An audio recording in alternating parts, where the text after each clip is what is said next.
किसी भी कार्य में एक्सपर्ट बनने का एकमात्र तरीका है हर दिन प्रैक्टिस करना। प्राचीन समय में विद्यार्थी गुरुकुल में रहकर ही पढ़ा करते थे। बच्चों को शिक्षा ग्रहण करने के लिए गुरुकुल में भेजा जाता था। ऐसा राजा महाराजाओं के समय में होता था। आपने टीवी शो देखा ही होगा, जैसे रामायण होगी, महाभारत होगी।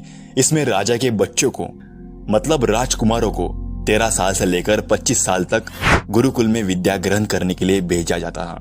बच्चे गुरुकुल में गुरु के सानिध्य में आश्रम की देखभाल किया करते थे और अध्ययन भी किया करते थे। वरदराज को भी सभी की तरह गुरुकुल में भेज दिया गया। वह वो आश्रम में अपने साथियों के साथ घुलने मिलने लगा, लेकिन वो पढ़ने में बहुत ही कमजोर था। गुरुजी की कोई भी बात उसके बहुत कम समझ में आती थी। उसका IQ लेवल बहुत कम था और इसी कारण से सभी के सामने उसका मजाक बनता था।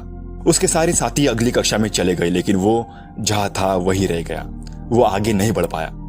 इन सब से परेशान होकर गुरुजी ने उसके सामने घुटने टेक दिए, मतलब उन्होंने गिव अप कर दिया और उसे बोला, बेटा वरदराज, मैंने सारे प्रयास करके देख लिए। अब यही उचित होगा कि तुम यहाँ अपना समय बर्बाद मत करो। अपने घर चले जाओ और घर वालों की काम में मदद करो। घर के कामों में उनका हाथ बटाओ। ऐसा कहकर वो वहां से चले गए और उनके जाने के बाद वरदराज ने भी सोचा कि शायद विद्या मेरे किस्मत में ही नहीं है। ये काम मुझसे नहीं होगा, मैं इसके लिए बना ही नहीं हूं, और भारी मन से गुरुकुल से घर के लिए निकल गया। दोपहर का समय था। रास्ते में उसे प्यास लगने लगी। उसका गला सूखा जा रहा था। थोड़ी देर इधर उधर देखने के बाद उसने पाया कि थोड़ी ही दूर पर कुछ महिलाएं कुएं से पानी भर रही थी। वो कुएं के पास चला गया। वहां पर उसने एक बात नोटिस की कि वहां पत्थरों पर रस्सी के आने जाने से निशान बने हुए थे। इस बात को लेकर वो सोच में पड़ गया। तो उसने महिलाओं से पूछा, ये निशान आपने कैसे बनाए?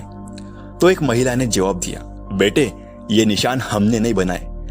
ये तो पानी खींचते समय इस कोमल रस्सी के बार बार आने जाने से ठोस पत्थर पर भी ऐसे निशान बन गए।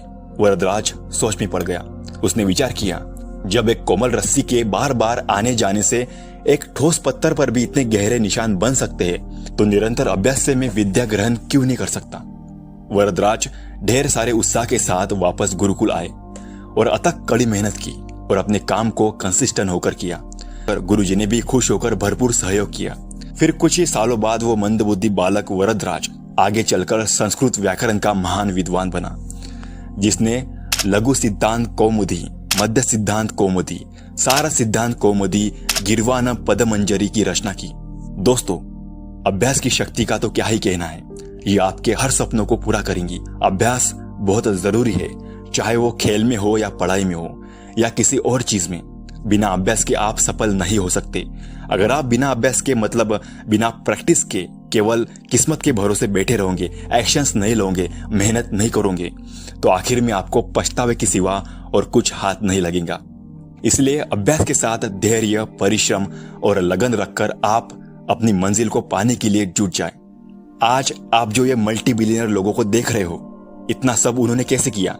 ऐसा क्या करते थे वो हर रोज प्रैक्टिस करते थे उस चीज की जिसमें उनको टॉप लेवल का खिलाड़ी बनना है, और इससे भी ज्यादा वो फोकस्ड रहने की प्रैक्टिस करते थे।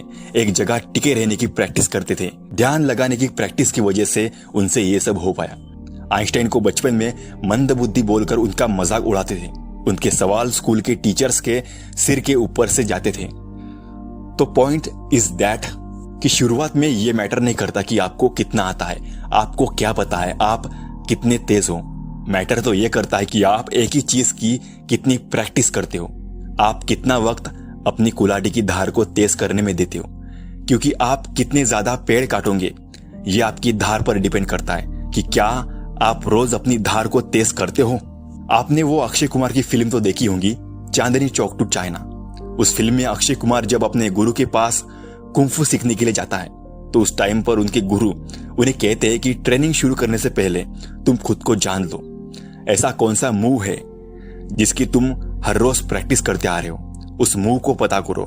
क्योंकि हमारा शाओलिन में एक पुराना कहावत है, मुझे उन 10,000 मूव से खतरा नहीं है जो तुमने एक बार प्रैक्टिस की है, मुझे उस एक मूव से खतरा है जो तुमने 10,000 बार प्रैक्टिस की है। उस एक मूव के सामने मैं तो क्या, दुनिया का बड़े से बड़ा खिलाड़ी भी टिक नहीं सकता। Combine your skill together and focus on one thing. 10 चीजों की प्रैक्टिस करने के बजाय एक ही चीज की रोज प्रैक्टिस करो, उसमें परफेक्ट बनो, क्योंकि वो कहते हैं ना, प्रैक्टिस मेक मैन परफेक्ट। तो दोस्तों, आज के वीडियो में बस इतना ही। मैं फिर मिलूंगा आपसे नेक्स्ट वीडियो में। Thanks for watching this video.